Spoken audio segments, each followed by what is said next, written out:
શિયાળાની ઠંડીમાં રીંગણનો ઓળો ખાવાની ખૂબ જ મજા આવે છે. તો મેં 500 ગ્રામ રીંગણને ધોઈ અને લઈ લીધા છે અને આ રીતના આપણે ચેક કરી લઈશું કે અંદર રીંગણ સળેલા તો નથી ને. પછી આપણે ઉપરથી એની ઉપર તેલ લગાવી લઈશું.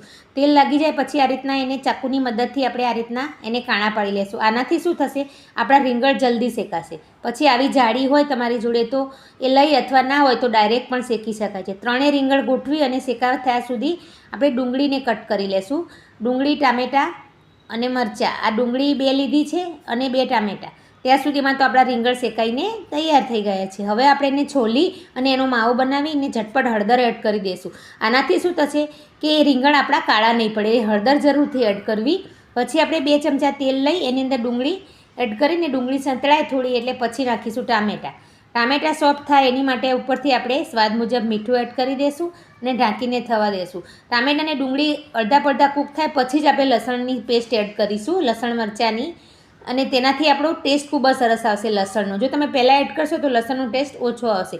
ગરમ મસાલો અને લીલું લસણ નાખી અને તેલ છૂટું પડે પછી જ આપણે આનો માવો એડ કરીશું. આનાથી શું થશે, આપણી સ્મોકિંગ ફ્લેવર જળવાઈ રહેશે અને ખૂબ જ સરસ ટેસ્ટ આવશે. તો તૈયાર છે રીંગણનો ઓળો.